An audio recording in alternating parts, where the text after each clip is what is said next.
Hola, ¿qué tal, hermanos? Es un placer saludarles.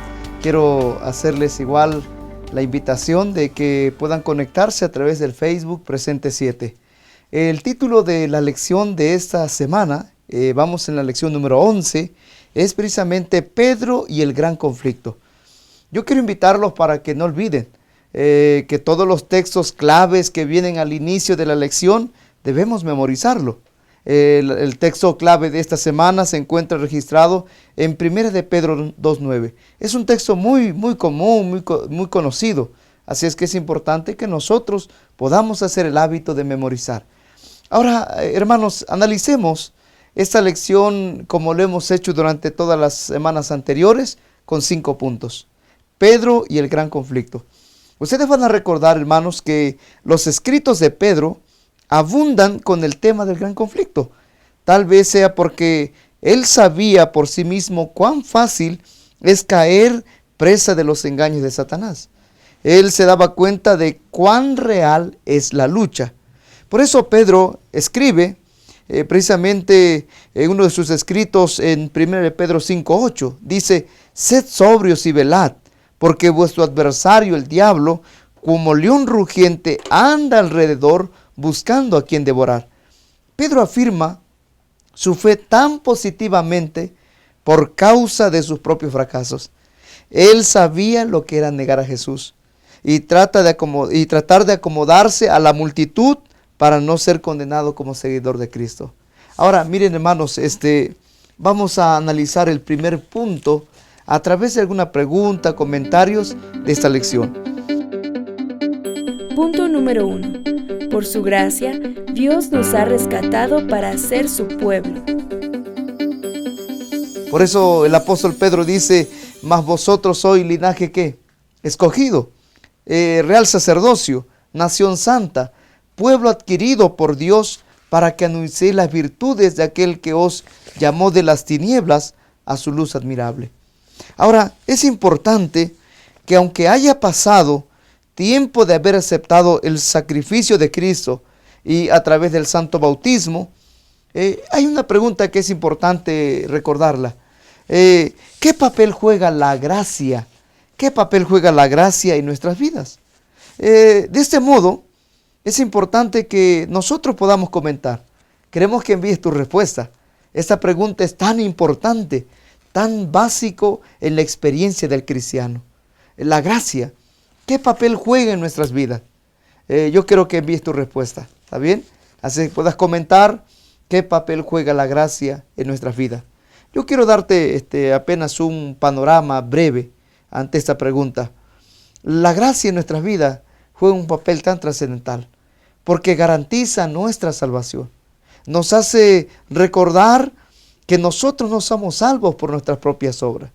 Mire lo que dice Elena de White. Yo quiero recordarte este comentario. Elena de White dice: renunciando a toda dependencia de nosotros mismos, podemos mirar la cruz del Calvario y decir: ningún otro asilo hay, indefenso acudo a ti. ¿Qué significa eso? Significa que nos salvó no por obras de justicia que nosotros hubiésemos hecho, sino por su misericordia. Así lo dice Tito 3.5. Cuando Satanás nos dice que somos pecadores y que no podemos esperar recibir la bendición de Dios, digámosles que Cristo vino al mundo para salvar a los pecadores. No tenemos nada que nos recomiende a Dios, pero la súplica que podemos presentar ahora siempre es la que se basa en nuestra falta absoluta de fuerza. Es decir, que es por la gracia de Jesucristo que nosotros somos salvos. Así es que quiero recordarte que la gracia de Jesucristo garantiza nuestra salvación. La gracia de Jesucristo nos recuerda nuestra incapacidad para ser salvos por nosotros mismos o por nuestras obras. Ese es el primer punto. Por su gracia, Dios nos ha rescatado para ser parte de su pueblo. Es decir, que nos trajo de las tinieblas a su luz admirable. Punto número 2. Al ser transformados por Cristo, el mundo nos desconocerá. Yo estoy seguro que más de uno de ustedes, al principio de su experiencia cristiana, ustedes fueron burlados, criticados, perseguidos, molestados. Es natural ser seguidor de Cristo y ser perseguido. Ahora, no importa si son familiares, amigos o la misma comunidad, ningún rechazo debiera apartarnos del camino hacia Dios. Adán eligió desobedecer a Dios para permanecer junto a Eva. ¿Cómo esta tentación se puede repetir a nosotros hoy? Miren qué interesante, ¿no? Una analogía de cómo la misma experiencia de Adán, hoy podemos repetirla.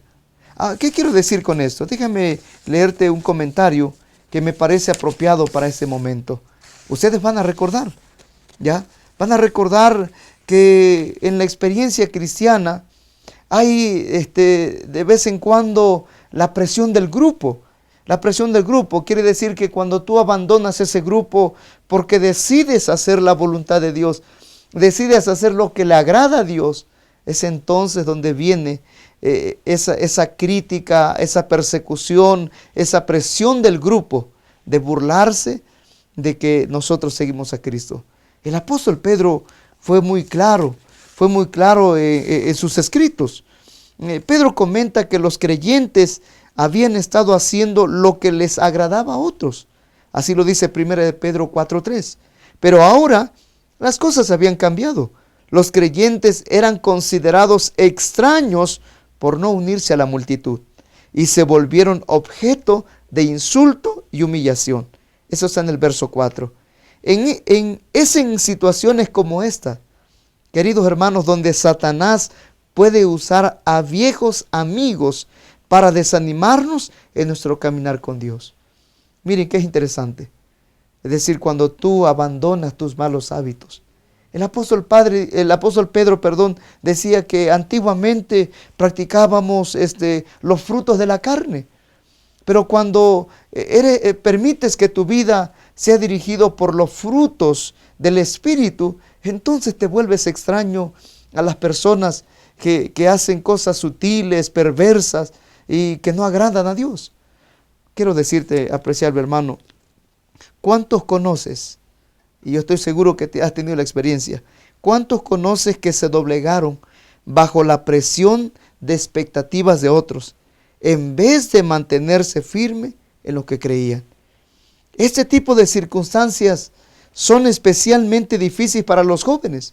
Es decir, que los jóvenes sienten más la presión del grupo social. Es decir, que si quieren ellos pertenecer a un grupo social que hace lo incorrecto delante de Dios, ellos son atacados por esto mismo. Ahora quiero decirles, en lugar de que se preocupen por ser aceptados por otros y se conformen a sus opiniones y a sus demandas, Pedro amonesta a los creyentes a que sean bondadosos y amantes con aquellos con quienes entran en contacto. Queridos hermanos, yo quiero decirles algo, y también a los jóvenes. Quiero decirles que Dios nos ha llamado para ser un linaje escogido, un linaje distintivo, un pueblo distintivo. Eso significa que fuimos llamados a un real sacerdocio, una nación santa. Eso implica que fuimos llamados para influir sobre ellos para el bien.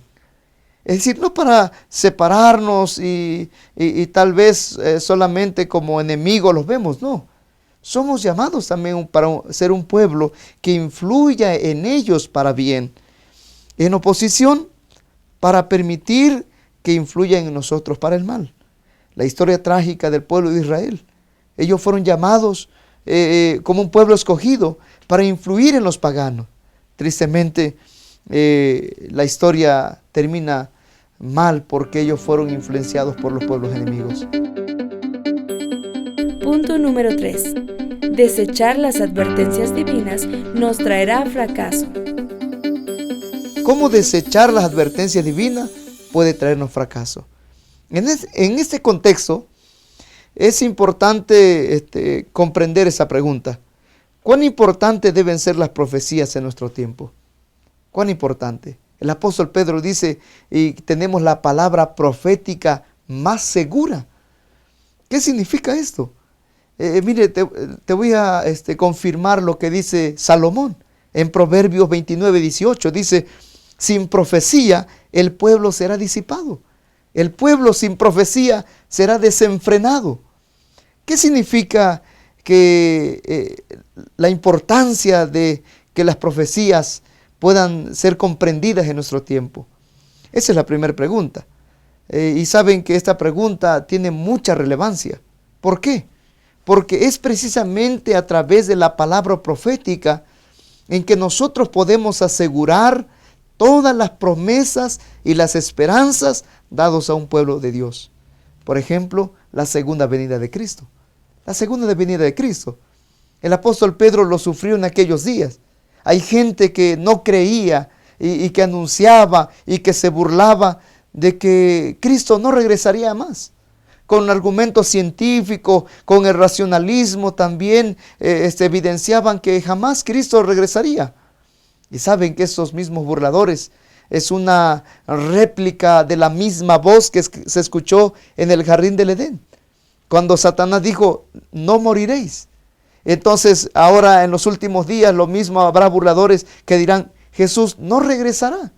Ahora yo quiero decirles que la profecía es tan relevante que sea comprendida en nuestro tiempo, porque garantiza todas las promesas y todo lo que escatológicamente se ha establecido. Eso nos ayuda a visualizar un futuro glorioso. Preguntas en Presente 7. ¿Cómo podemos enfrentar el rechazo de familiares, amigos y demás personas por nuestra elección de seguir a Dios? Mostrándoles amor, pidiendo paz y firmeza a Dios, aferrándonos a las promesas de Dios. Nuestros amigos de Presente 7 contestaron.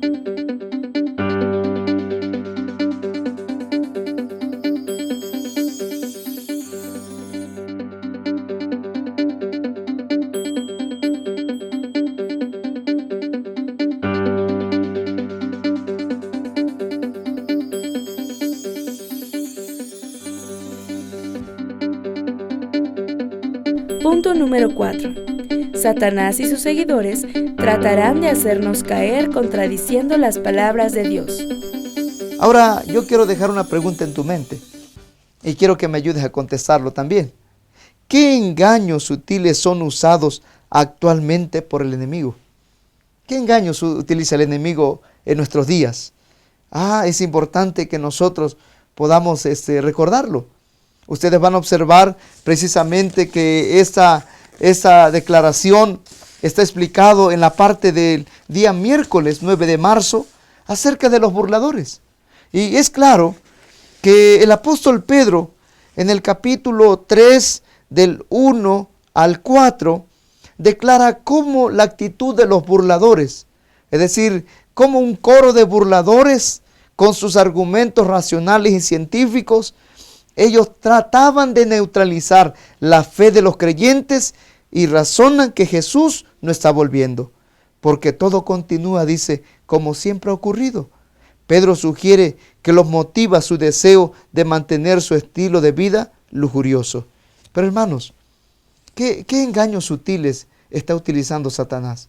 Miren, es interesante que aunque esas personas se burlan, porque hoy existe eso, se burlan que Jesús jamás va a volver, esa misma actitud de los burladores nos ayuda a fortalecer la esperanza de que Cristo vendrá.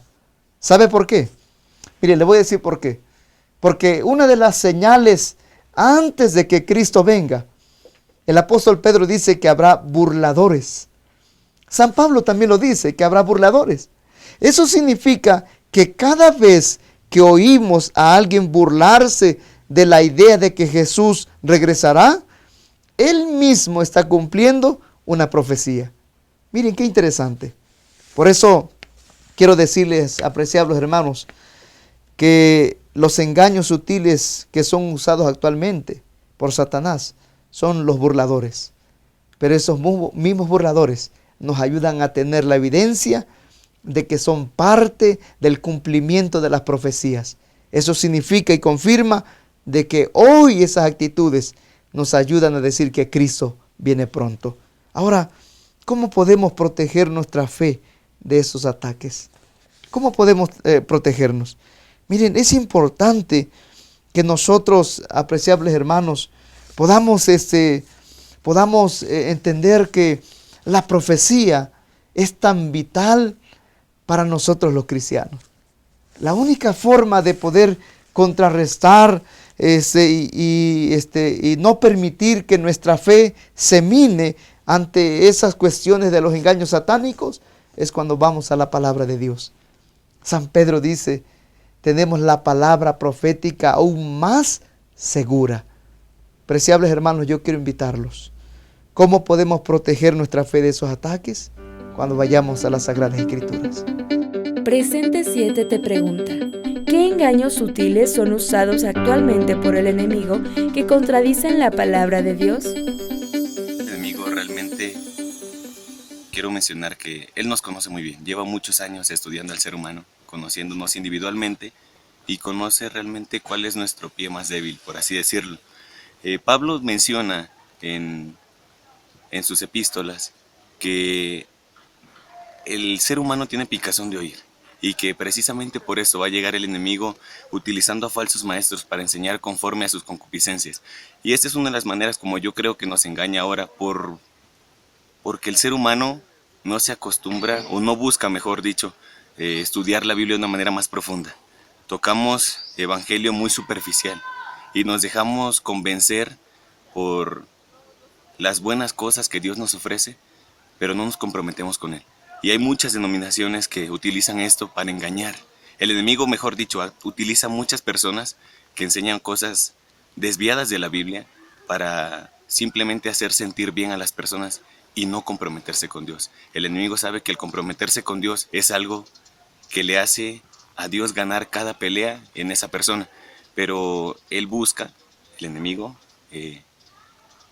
que quien crea en Dios lo crea de manera muy débil, muy superficial, sin profundizarse y sobre todo sin comprometerse con Él.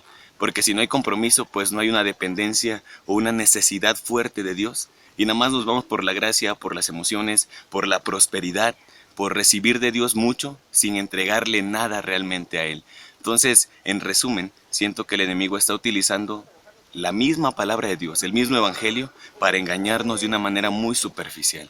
La invitación realmente sería pues a reflexionar en esto y profundizar un poco más nuestro estudio de la Biblia para conocer realmente a Dios y comprometernos con Él por encima de cualquier cosa que el enemigo nos plantee. Y así estoy seguro que la crisis por la que pasamos y esta rebelión que existe entre el bien y entre el mal, esta pelea diaria, vamos a poder enfrentarla de una manera más fácil porque tendremos el compromiso con Dios y nuestra vida realmente va a ser dirigida por Él. Punto número 5. Al apresurar la venida de Cristo, debemos también permitirle que moldee nuestras vidas a su semejanza. Esa es la quinta declaración, ¿ya? Ahora, ¿cómo debería hacernos vivir el conocimiento de la pronta venida de Cristo? ¿Cómo debiéramos vivir, ya que conocemos que Cristo viene pronto? ¿Cómo debiéramos vivir? Ahora yo quiero que pienses por un momento. Quiero que tú comentes, escríbenos y comenta, y si tal vez tienes la posibilidad de grabar un video, tu propia respuesta, tu propio comentario, háznoslo llegar a los medios electrónicos que hemos provisto. Usted puede entrar al Facebook, Presente 7, y usted puede enlazar su video, su respuesta. Ahora, ¿cómo debiera hacernos vivir el conocimiento de la pronta venida de Cristo? ¿Ya? Saben que ese tema es muy esencial. Ese tema es muy esencial, ¿por qué? Porque la iglesia es un pueblo santo, es un linaje escogido, es una nación santa, es un real sacerdocio. Eso significa, hermanos, que nosotros debiéramos, dice el apóstol Pablo, debiéramos ser diligentes ante el regreso de Cristo. Debiéramos ser hallados por Él sin mancha e irreprensibles. Así lo dice 2 de Pedro 3:14.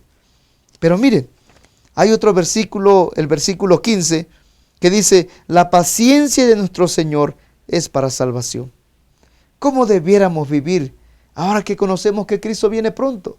¿Qué debiera ayudarnos a someternos en nuestro estilo de vida? Saben que si hay cosas que debiéramos aprender es la vida de los patriarcas y profetas. Miren la vida de Job. Cuando usted lee el primer versículo, su biografía dice que él era un hombre temeroso de Dios y apartado del mal. Ahora, el apóstol Pablo dice que y como Cristo nos presentará frente al Padre, hermanos, como seremos presentados frente al Padre, Él debiera hallarnos sin manchas, irreprensibles. Ahora, yo quiero que podamos comprender esta última pregunta. Para lograrlo, ¿qué hace Cristo y qué debemos hacer nosotros? ¿Qué hace Cristo? Mire, ustedes van a observar que lo que hace Cristo hoy es limpiar nuestra vida de pecado. Por eso tenemos un mediador ante el Padre, a Jesucristo el justo. Por eso tenemos un abogado, Jesucristo el justo. Él es capaz de perdonar nuestros pecados. Pero eso no significa que nosotros debiéramos continuar pecando. Queridos hermanos, que la misma justicia de Cristo puede hacer nuestro interés buscarlo cada día para que seamos cubiertos de ese manto. Cada día en nuestra devoción personal, cada día en la permanencia en Cristo. Eso debiera motivarnos, apreciables hermanos, a buscar esa justicia de Cristo. Es cierto que Él está intercediendo por nosotros para que nuestros pecados sean limpiados, pero debiéramos también buscar la gracia, el poder, la justicia de Cristo para ser vencedores en su nombre. Así que, apreciables hermanos, yo quiero invitarlos para que no nos desconectemos.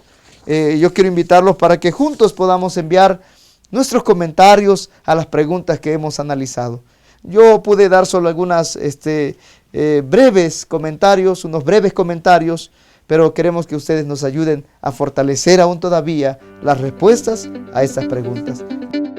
Recuerda mantenerte en contacto con nosotros a través de nuestra página en Facebook Presente 7.